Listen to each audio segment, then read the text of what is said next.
और बिहार के यशस्वी मुख्यमंत्री नीतीश कुमार जी का सोच रहता है कि यदि शुद्ध पानी हम पिएंगे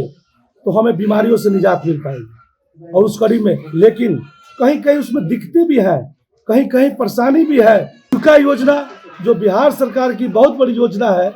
कि महिलाओं को आत्मनिर्भर बनाने की योजना है। आप देख रहे हैं केवल सच। पश्चिम चंपारण के वाल्मीकि नगर लोकसभा सांसद सुनील कुमार ने अपने नटकटियागंज गोपाल स्थानीय स्थित निवास पर प्रेस वार्ता किया, जिसमें उन्होंने अपने कार्यकाल उपलब्धियों के बाद मीडिया साथियों का मैं वाल्मीकि नगर लोकसभा की जनता की ओर से हार्दिक अभिनंदन स्वागत करता हूँ। आज का जो प्रेस वार्ता में जो मेरा है कहना है, विगत अगले संडे को हमने बगहा अनुमंडल का की प्रेस वार्ता भी किया था और हमने मेरे 3 साल के कार्यकाल में जो काम हुआ उसके बारे में अपनी बातों को साझा भी किया। सर्वप्रथम कहना चाहेंगे कि 2019 में यहाँ से एनडीए के उम्मीदवार के रूप में दिवंगत सांसद बैजनाथ प्रसाद महतो जी निर्वाचित हुए थे, लेकिन दुर्भाग्यवश उनका 8 महीने के अंतराल में उनका निधन हो गया। जिसके बाद यहाँ पर जो बिहार विधानसभा का चुनाव 2020 में हुआ, उस कड़ी में यहाँ से इसका वाल्मीकि नगर लोकसभा का उपचुनाव भी हुआ। उसी कड़ी में एनडीए ने और हम सबों के नेता आदरणीय सर्वमान्य नेता बिहार के मुख्यमंत्री नीतीश कुमार जी ने हमको यहाँ से वाल्मीकि नगर से उम्मीदवार बनाया और तब से मैं ईमानदारी और तत्परता के साथ नीतीश कुमार जी के की हुई कार्यों को, जो भी सरकार काम कर रही है, बिहार सरकार काम कर रही है, उसको हर क्षेत्र में जा करके मॉनिटरिंग करने का काम भी किया और जो काम मुझसे मेरे संज्ञान में है, ईमानदारी पूर्वक हमने काम करने का प्रयास किया। आप सभी जानते हैं, मैं यदि लोकसभा क्षेत्र में रहता हूं और जहां पर यह प्रेस वार्ता हो रही है, मैं कोशिश करता हूं जिस दिन मैं रहता हूं कि क्षेत्र की जो भी लोग आते हैं उसके साथ मैं लोग से मिलता हूं और उनकी जो भी समस्याएं होती है उसको जिस अधिकारी से काम होता है उसको मैं प्रयास करता हूं कि उससे कह करके और जनहित में और सही वर्ग को मैं अधिकारी से भी बोलता हूं कि जो जनहित में जो सही हो, न्याय संगत हो, उस पर कार्रवाई करने का काम करना चाहिए। एक बात और बताना चाहेंगे कि अपने कार्यकाल में मैंने कि हर क्षेत्र के एक मेरा व्यक्तिगत पार्टी के तौर पर चलो गांव की ओर कार्यक्रम चलता है, जिस कार्यक्रम में मैं उस पंचायत में जाता हूं और हर गांव के हर लोगों से मिलता हूं और वहां देखता हूं कि बिहार सरकार की चाहे भारत सरकार की जो भी योजनाएं चल रही है उसका धरातल पर सही सदुपयोग हो रहा है कि नहीं हो रहा है। जैसे एक मैं उदाहरण देना चाहूँगा कि बिहार सरकार की सबसे बड़ी योजना है नल जल की योजना और बिहार के यशस्वी मुख्यमंत्री नीतीश कुमार जी का सोच रहता है कि यदि शुद्ध पानी हम पिएंगे तो हमें बीमारियों से निजात मिल पाएगी। और उस कड़ी में लेकिन कहीं कहीं उसमें दिक्कतें भी हैं, कहीं कहीं परेशानी भी है। तो परेशानी कौन किया है भाई? सरकार तो योजना की शुरुआत करती है, आप ही और मेरे घर के उसमें अधिकारी है, आपके और मेरे घर के उसमें जनप्रतिनिधि है, उसको ईमानदारी से उन लोगों को काम करना चाहिए, तभी उसको हम सही सदुपयोग कर पाएंगे। नल जल की योजना बिहार सरकार की बहुत बड़ी योजना है, उसी का अनुसरण जो है भारत सरकार ने भी किया है और जल जीवन मिशन के तौर पर आज नल जल योजना जो है पूरे भारत में चल रही है। जीविका योजना जो बिहार सरकार की बहुत बड़ी योजना है कि महिलाओं को आत्मनिर्भर बनाने की योजना है, जिसके बैनर तले नीतीश कुमार जी ने महिलाओं को जो त्रिस्तरीय पंचायत चुनाव में 50% आरक्षण देकर के उनको आत्मनिर्भर बनाया है और जीविका के द्वारा हर गांव में सेल्फ ग्रुप बना करके उनको आत्मनिर्भर बनाने के लिए प्रयास किया जा रहा है। और आज महिलाएं मुखर होकर अपने बच्चों का परवरिश कर रही है, बच्चों को बाहर भेजकर पढ़ा रही है। तो इसमें बहुत बड़ा योगदान बिहार सरकार, जिस योजना के चलते आज जीविका जो बिहार सरकार की योजना है, उस योजना का अनुसरण मैं यही कहूँगा कि जिस तरह बिहार सरकार ने जीविका को के द्वारा यह आत्मनिर्भर बना रही है, आज देश के यशस्वी प्रधानमंत्री आदरणीय नरेंद्र मोदी जी के द्वारा उसको आजीविका के द्वारा पूरे देश में इस कार्यक्रम को चलाया जा रहा है और सेल्फ ग्रुप बना करके उन लोगों को भी आपको बना करके आगे बढ़ाने का प्रयास किया जा रहा है। आज जिस तरह नीतीश कुमार जी ने बड़े ईमानदारी और तत्परता के साथ इस बिहार के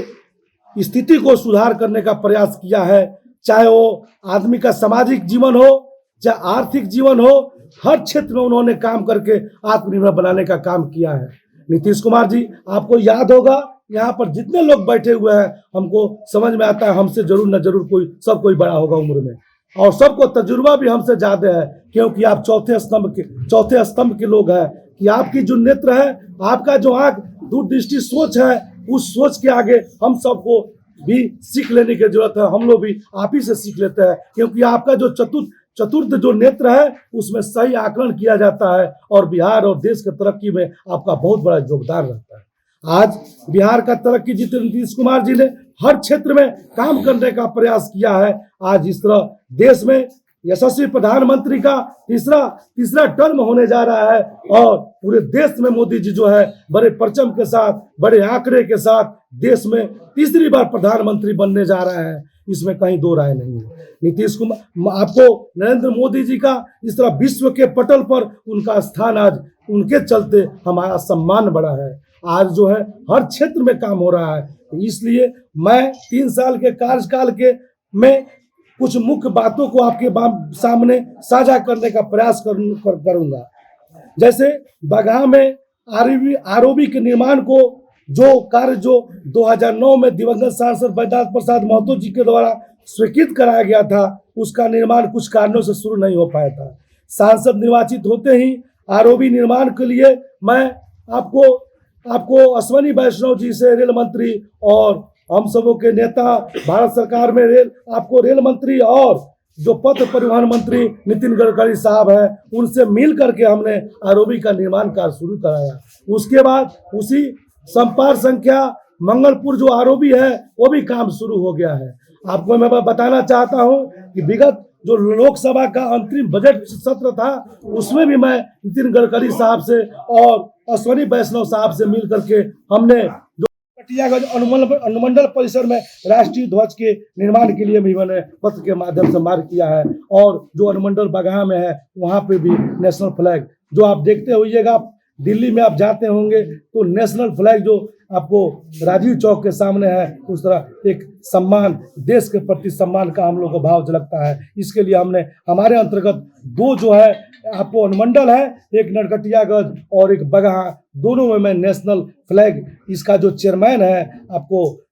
जिंदल साहब, उनसे मिलकर व्यक्तिगत मिलकर के यहाँ पर नेशनल फ्लैग की मांग की है, और सीओ और एसडीओ से यहाँ भी हमने एनओसी भिजवाने का काम किया है, वहाँ भी सीओ और एसडीओ से भिजवाने का काम किया है। निकट भविष्य में जो है नरकटियागंज और बगहा में अनुमंडल परिसर में नेशनल फ्लैग लग जाएगा। वाल्मीकि नगर लोकसभा अंतर्गत नरकटियागंज अनुमंडल के विभिन्न सड़कों, पुल और पुलियों के निर्माण के लिए संबंधित विभाग से पत्राचार किया, जिनमें से बहुत से अधिक पूर्ण हो गया है और जो कार्य शेष रह गया है उनका परिकलन तैयार हो गया है, और बहुत से कार्य निविदा की प्रक्रिया में शीघ्र ही सीएसआर के द्वारा निधि के द्वारा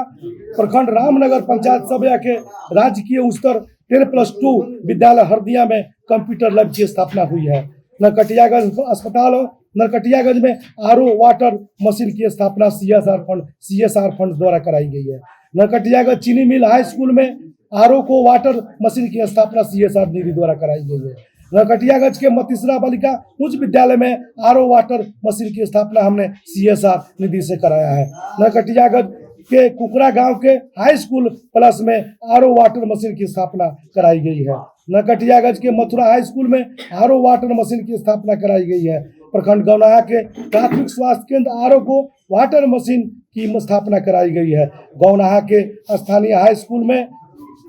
आरओ की स्थापना कराई गई है, और सीएसआर निधि द्वारा सोलर लाइट की भी स्थापना जो है 20 धार्मिक स्थलों पर हमने कराने का प्रयास किया है। जैसे आप जानते होइएगा, आप गौनाहा रोड में जाते हैं, एक बहुत ही पवित्र जगह है हरदिया माई स्थान, वहाँ भी हमने सीएसआर के द्वारा सोलर लाइट की स्थापना कराने का काम किया है, पचरुखिया चौक पर कराने का काम किया है, आपको सहोदरा माई स्थान पर कराने का काम किया है, आपको बगहा में चंडी माई स्थान पर कराने का काम किया है, मदनपुर माता स्थान पर कराने का काम किया है, बयाटी स्थान में भी हमने CSR के द्वारा आपको वहां पर भी सोलर लाइट का भी काम कराने का हमने प्रयास किया है। आपको मधुबनी में आपको लगाने का काम किया है। आपको हाई मास्क लाइट का भी हॉस्पिटल के माध्यम से और सरकार के माध्यम से हमको पत्र प्राप्त हुई थी, जिसके आधार पर हमने हॉस्पिटल PSC में जो है आपको हाई मास्क लाइट इलेक्ट्रिक लगाने का हमसे अनुरोध किया गया है, जिसमें हमारे लोकसभा क्षेत्र अंतर्गत जितने भी PSC है उसमें हाई मास्क लाइट लगाया गया है, जिसको मैंने कल नरकटियागंज में 6-7 जगहों पर जो हाई मास्क लगा है उसका भी मैंने निरीक्षण किया था। उसी तरह रामनगर में जो सार्वजनिक जगह है, हॉस्पिटल है, वहाँ पर लगाने का काम किया है। बगहा में जो सार्वजनिक चौक चौराहा है वहाँ पर लगाने का काम किया है, जहाँ पर नगर परिषद के ईओ के द्वारा हम लोग से मांग की गई थी। बिहार सरकार के आपको इस डिपार्टमेंट से नगर विकास के माध्यम से हम लोग को मांग की गई थी कि आप अपने संसदीय क्षेत्र में सार्वजनिक जगहों पर आपको हॉस्पिटल में जो है हाई मास्क लगाने का करिए, तो हमने वहाँ पर लगाने का काम किया है। इस तरह हमने काम करने का काम किया है। सबसे बड़ी बात बताना चाहेंगे आपको, गौनाहा में कुछ जगह था ऐसा जो हड़बोड़ा नदी है, इस तरह का नदी है जिस पर बहुत तरह का पुल की मांग होते आ रही थी। हर साल जो है पहले जो है वोट बहिष्कार की बात होती थी। अब मैं स्पष्ट और आपसे स्पष्ट कहना चाहता हूं, हम सबों के नेता आदरणीय नेता नीतीश कुमार जी वोट की परवाह नहीं करते हैं और जनहित में, समाज हित में, जात हित में हर के स्वाभिमान, हर के सम्मान के साथ काम करते हैं, उसमें कहीं दो राव नहीं करते हैं। चाहे आज देखिए बिहार में नीतीश कुमार जी ने जातिगत जनगणना करा करके ऐतिहासिक कदम उन्होंने काम करने का काम किया है। आप जानते हैं जातिगत जनगणना उन्होंने आर्थिक सर्वेक्षण भी कराया है। आज आरक्षण की सीमा बढ़ाई गई है। आज इस एरिया में थोरवट समाज, उरांव समाज, जो नीतीश कुमार जी ने आप सभी जानते हैं 2009 में थोरवट विकास अभिकरण बनाया गया था और नीतीश कुमार जी ने थोरवट विकास अभिकरण बना करके जो समाज के मुख्य धारा में नहीं थे, जो थारू उराव जाति, गोंड जाति, जो समाज के लोग थे, जो पिछड़े थे, जो समाज की मुख्य धारा से वंचित थे, उन्होंने मुख्य धारा में ला करके उनको विकसित करने का काम किया है। आप जानते हैं, आप थोरवट विकास में चले जाइए, हर तरह की योजनाएं काम करती है, RWD काम कर रहा है, हर तरह का पथ परिवहन काम कर रहा है, लेकिन नीतीश कुमार जी ने समेकित विकास, थोरवट विकास अभिकरण बना करके स्पेशल जो बगहा 2 आपको गौनाहा और मैनाटांड का जो क्षेत्र एरिया है, जो थारू और उराव जाति के लोग हैं, वहां पर स्पेशल पैकेज दे करके और उन लोगों को आरक्षण दे करके आप देखते होइएगा थारू जाति, उराव जाति के लोग आज जिस तरह प्रशासनिक सेवा में जिस तरह लोग आगे बढ़ रहे हैं, आगे हुए हैं, और सिर्फ और सिर्फ नीतीश कुमार जी की देन है। मैं स्पष्ट कहना चाहता हूँ, जातिगत जनगणना करा करके उन्होंने जो ऐतिहासिक कदम उठाने का काम किया है, उन्होंने आर्थिक सर्वेक्षण कराया है, जिस तरह जातिगत समीकरण करा, जातिगत जनगणना कराकर उन्होंने जो ऐतिहासिक काम करने का काम किया है, आप सभी जानते हैं। आर्थिक सर्वेक्षण हुआ, आर्थिक सर्वेक्षण कराने से क्या फायदा है भाई? ब्राह्मण में भी गरीब है, राजपूत में भी गरीब है, कायस्थ में भी गरीब है, भूमिहार में भी गरीब है और थारू उराव कुशवाहा में भी गरीब है। हर जाति का समीकरण कराया गया है और आप सभी जानते हैं 98 लाख परिवार को लोगों को 2-2 लाख रुपया दे करके सरकार जो है आज आत्म रोजगार देने का काम कर रही है। इसलिए मैं आपसे कहना चाहूंगा, नीतीश कुमार जी और भारत सरकार के जो यशस्वी प्रधानमंत्री नरेंद्र मोदी जी का जो सोच है, यह दोनों का जो सोच है वो बहुत ही अच्छा सोच है। जिस तरह बिहार में नीतीश कुमार जी ने ईमानदारी और तत्परता के साथ काम करके लोगों को, हर समाज के लोगों के उत्थान करने का काम किया है, उस तरह देश के यशस्वी प्रधानमंत्री आदरणीय नेता नरेंद्र मोदी जी ने पूरे देश में, पूरे विश्व में एक ऐसा डंका बजाने का काम किया है, जिसके चलते आज पूरे देश में, पूरे विदेश में उनका, हम सब लोगों का, हम भारतीय लोगों का सम्मान बढ़ा है, जिससे कि हमने गर्व करने की जरूरत है। मैं एक बताना चाहूंगा, गौनाहा में जो है आपको याद है, हरपुर में जो पुल बनने जा रहा है, हमेशा वोट बहिष्कार हो जाता था। हम लोग वोट बहिष्कार की, हमारे नेता नीतीश कुमार जी हैं, वो वोट बहिष्कार के बारे में नहीं सोचते हैं। वह चाहते हैं एक दूसरे के लोग कैसे जुड़ेगा और हर क्षेत्र में वह काम करने का, तत्परता के साथ काम करने का काम किया है। और और लोगों के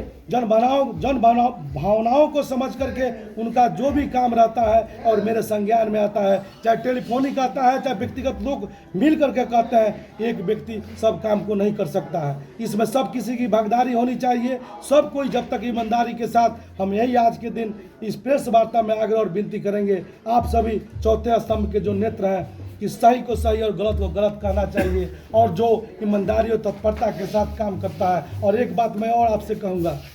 आज नीतीश कुमार जी बड़े ईमानदारी के साथ इस बिहार के उत्थान और विकास किए हैं, और इस बात को जरूर और जरूर कहना चाहिए। जो इस बिहार के तरक्की के लिए काम करता है उसके लिए हम लोग जरूर प्रयास करना चाहिए। जैसे आप ही घर के मुखिया हो और आपके घर के बच्चे, आप खूब मेहनत करके घर पर जाते हो, काम करते हो, और आपके घर पर कि आपके बच्चे आपका सम्मान नहीं करेंगे तो आपको काम करने में मन नहीं करने लगेगा। इसीलिए हम आग्रह और विनती करेंगे, नीतीश कुमार जी ने जो काम किया है, आप चौथे